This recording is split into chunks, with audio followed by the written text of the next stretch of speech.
Shalom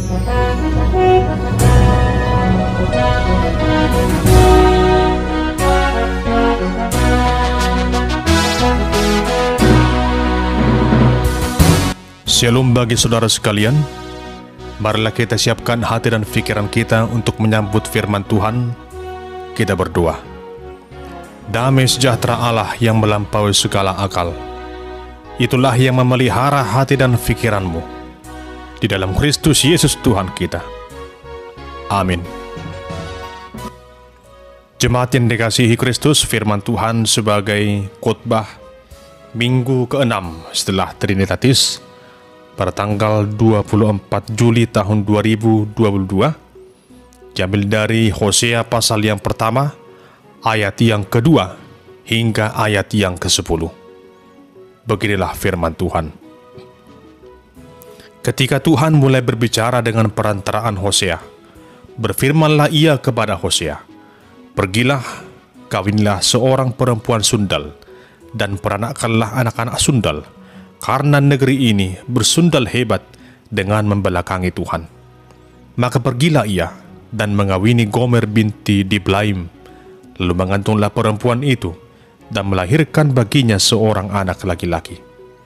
Kemudian berfirmanlah Tuhan kepada Hosea, "Berilah nama Yisrael kepada anak itu, sebab sedikit waktu lagi maka aku akan menghukum keluarga Yehu karena hutang darah Yisrael, dan aku akan mengakhiri pemerintahan kaum Israel.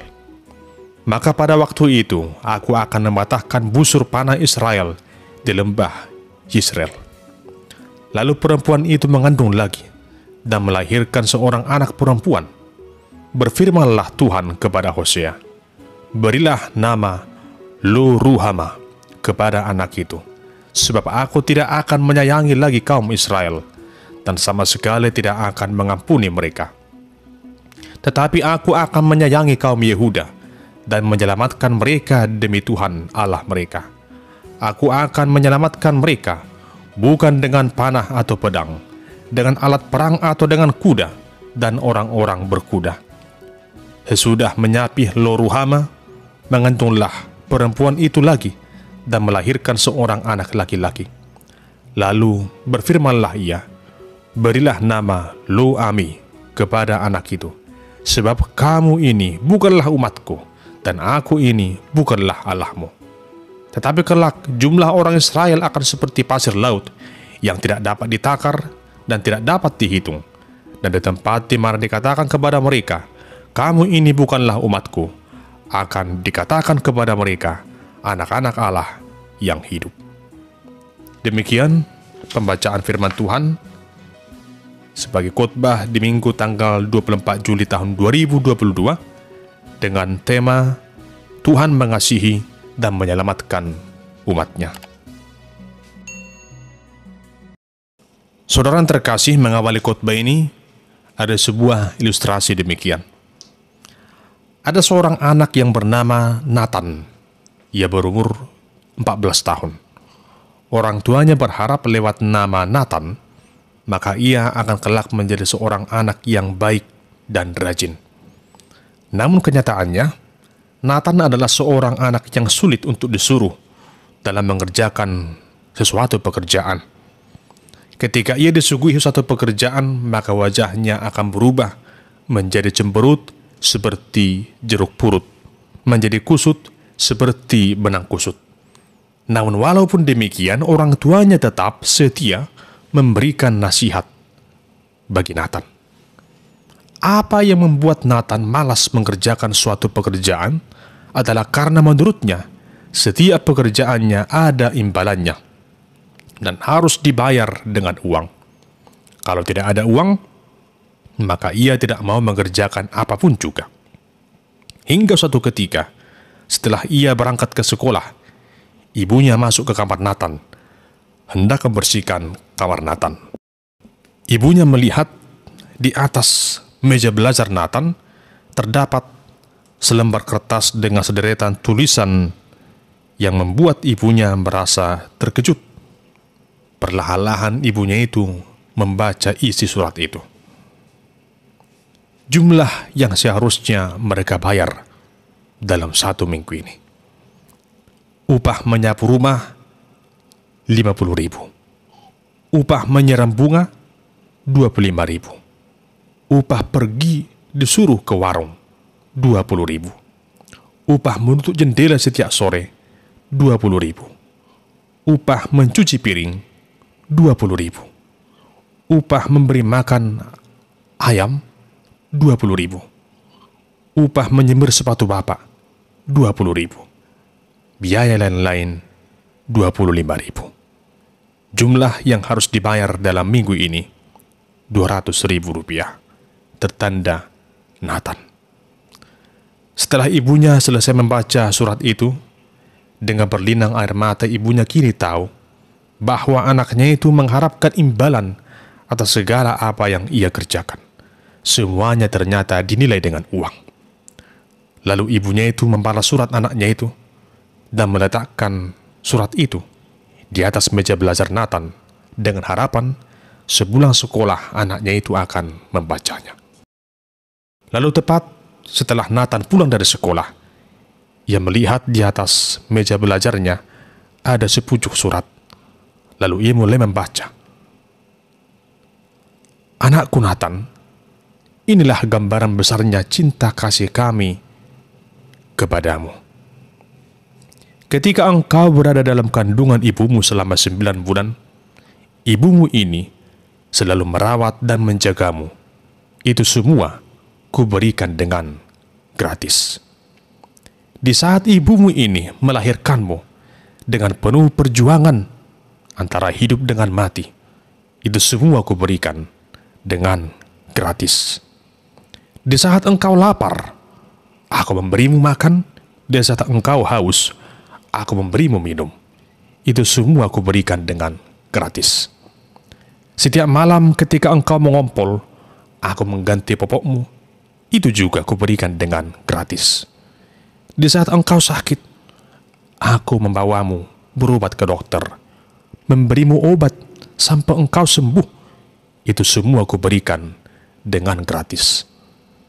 Buat semua pakaianmu dan buat semua mainanmu yang dibelikan papa buatmu, itu semua kami berikan dengan gratis. Segala kebutuhanmu di sekolah, semuanya juga kami berikan dengan gratis. Dari ayah dan ibumu yang mengasihimu dengan kasih yang gratis.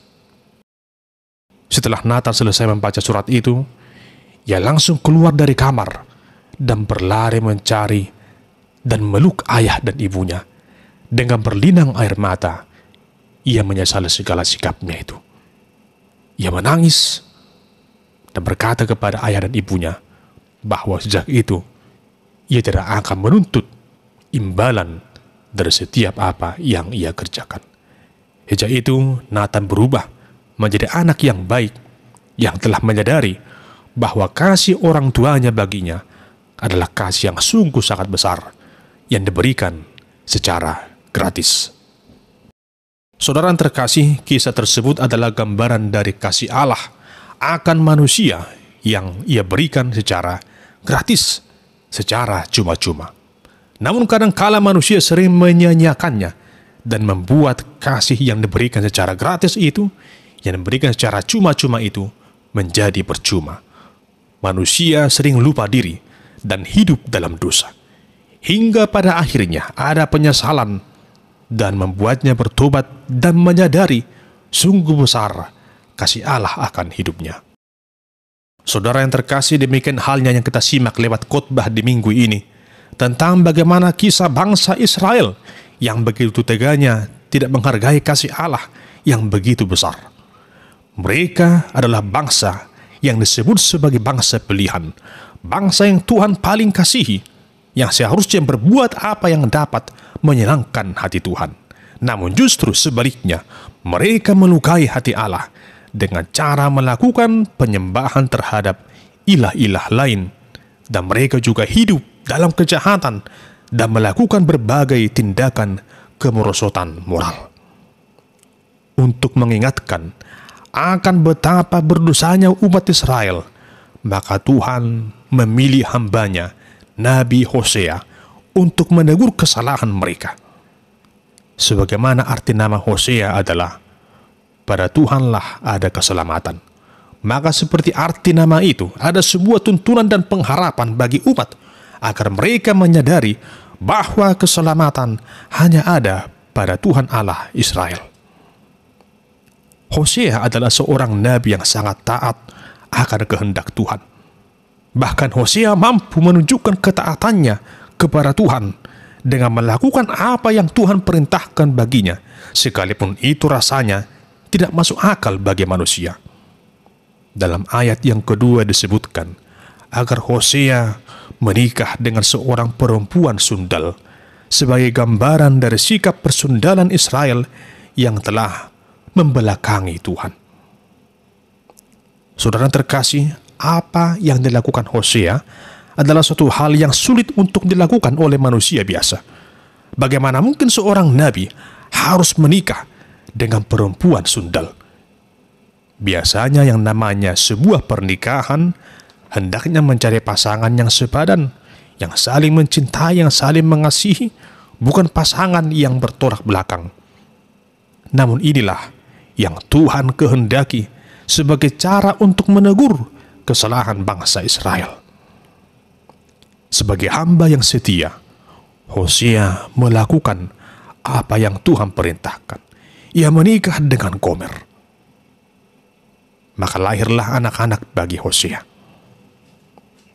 Jemaat yang dikasihi Kristus, ketaatan Hosea menjadi sebuah cerminan dalam hidup kita, agar kiranya kita sebagai orang-orang yang percaya kepada Allah yang telah ditebus Kristus dalam hidup ini, menunjukkan ketaatan yang sempurna. Tanpa ketaatan yang sempurna itu, kita belum layak disebut anak-anak Allah. Hosea sebagai hamba yang setia, sebagai hamba yang taat, kiranya menjadi contoh dan teladan bagi kita dalam sikap ketaatan kita kepada Tuhan dalam keseharian kita. Jemaat Tuhan, biasanya seorang memberikan nama yang baik bagi anak-anaknya, di mana di balik nama itu pasti akan ada harapan yang indah. Namun kali ini, nama anak-anak Hosea merujuk pada satu sikap Allah yang sudah benci kepada umatnya. Anak pertama Hosea diberi nama Yisrael untuk mengingatkan dosa Israel, di mana saat itu Tuhan berkata bahwa Tuhan akan mengakhiri pemerintahan Israel. Lalu anaknya yang kedua diberi nama Lo-ruhamah, yang artinya aku tidak lagi mengasihi engkau. Lalu anak yang ketiga diberi nama Lo-ami, yang artinya engkau bukan milikku lagi. Karena dosa tersebut, hubungan Allah dengan Israel terputus. Saudara yang terkasih, apa yang menjadi teguran Allah akan kesalahan dan dosa umat Israel pada masa itu tentunya juga masih relevan dengan situasi kita pada masa sekarang ini. Sungguh masih begitu banyak perilaku dari manusia yang masih begitu sering menjauh dari Tuhan. Termasuk di antara orang Kristen, masih ada yang tidak sungguh-sungguh menjadi pengikut Kristus yang sejati. Masih banyak orang Kristen yang berkompromi dengan dosa, masih memilih zona nyaman. Sungguh sangat miris rasanya jika hal-hal yang demikian masih terus berlangsung. Dan sesungguhnya, lewat firman Tuhan saat ini, kita diibaratkan seperti Gomer, perempuan sundal itu, yang berlaku hidup semaunya saja, tidak mau berubah, dan tidak takut akan hukuman akibat dari dosa-dosanya. Begitu seringnya kita mengutamakan ego dan keinginan daging kita, walau sudah diingatkan, namun tetap mengeraskan hati. Tidak mau hidup dalam pertobatan yang sungguh, tidak mau hidup dalam damai sejahtera. Namun seperti Hosea yang mau menerima Gomer dengan ketulusan hatinya, demikianlah Allah yang sejati, yang telah mengutus anaknya yang tunggal, yaitu Tuhan Yesus Kristus, untuk menebus dosa-dosa kita. Ia mau menerima kita di tengah-tengah keberdosaan kita. Memang benar, Allah itu begitu murka dengan umatnya Israel. Namun ternyata murka Allah tidak berkepanjangan. Bahkan kasih Allah jauh lebih besar dari amarahnya. Hal itu jelas digambarkan dalam ayat yang ke-10, bahwa kelak bangsa Israel akan menjadi sebuah bangsa yang besar dan disebut sebagai anak-anak Allah yang hidup. Dalam ayat 11 hingga 12 disebutkan di sana bahwa nama anak-anak Hosea diubahkan. Yang dulunya disebut Lo-ami, yang artinya bukan umatku, sekarang berubah menjadi Ami, yang artinya umatku. Yang dulunya disebut Lo-ruhama, yang artinya tidak ada rahmat, sekarang diubah menjadi Ruhama, yang artinya ada rahmat. Hal ini berarti bahwa Tuhan memberikan kesempatan bagi umatnya untuk bertobat. Semua itu boleh terjadi hanya karena kasih Allah yang diberikan secara gratis. Namun janganlah kasih Allah yang gratis itu disia-siakan. Sekalipun Tuhan itu adalah Tuhan yang maha baik, Tuhan Allah yang maha pengasih, namun jangan pernah menyia-nyiakan kebaikan dan kasih Allah. Mari syukuri kebaikan dan kasih Allah, serta terimalah itu dengan penuh sukacita. Jemaat yang dikasihi Tuhan, ketika saudara mendengarkan firman ini, mungkin saat ini engkau masih menyimpan dosa-dosa dalam hidupmu. Dalam pikiranmu, mungkin engkau merasa bahwa dosa yang engkau lakukan itu teramat besar dan tak mungkin diampuni Tuhan. Namun saat ini, ketika saudara mendengarkan firman Tuhan ini, jangan dengarkan bisikan iblis yang mengatakan dosamu terlalu besar dan sulit untuk diampuni. Jangan lagi hidup dan merasa bersalah yang berlarut-larut. Namun saat ini, mari nyatakan sikapmu untuk sungguh-sungguh datang pada Yesus dan bertobat. Yakinilah firman Tuhan yang berkata dalam Yesaya pasal yang pertama ayat 18, sekalipun dosamu merah seperti kirmisi, akan menjadi putih seperti salju. Sekalipun berwarna merah seperti kain kesumba, akan menjadi putih seperti bulu domba. Jangan ragu dan jangan menunda-nunda. Ini adalah waktu yang paling tepat untuk datang pada Yesus. Selagi masih ada waktu yang Tuhan berikan, bertobatlah, berbaliklah, datanglah pada Yesus. Akuilah segala kesalahanmu dan minta pengampunan darinya. Yakinlah Tuhan Allah dalam Kristus Yesus akan menjamah dan memulihkan kehidupan saudara. Ingatlah bahwa Tuhan sungguh mengasihi saudara. Tuhan Yesus telah hadir ke tengah dunia ini untuk menebus dosa-dosamu, dosa-dosa kita semua, agar kita beroleh hidup dan keselamatan yang kekal. Percayalah dan terimalah keselamatan itu, dan hiduplah senantiasa dalam kebenarannya. Amin. Kita berdoa. Ya Tuhan Allah yang Maha Kuasa, kami sungguh bersyukur kepadamu oleh karena anugerah keselamatan yang Engkau berikan bagi kami dalam Kristus Yesus yang telah mengampuni kami. Terima kasih ya Tuhan buat anugerah-Mu yang sungguh besar itu. Jadikan kami menjadi pribadi yang sungguh-sungguh taat kepadamu, melakukan apa yang Tuhan kehendaki, seperti Hosea dalam ketaatannya kepadamu. Biarlah Tuhan lewat jati diri kami yang sungguh ini, kami benar-benar menunjukkan bahwa kami adalah orang Kristen yang sungguh-sungguh hidup dalam kebenaran firman Allah. Di dalam nama Tuhan Yesus kami berdoa dan mengucap syukur kepadamu. Amin.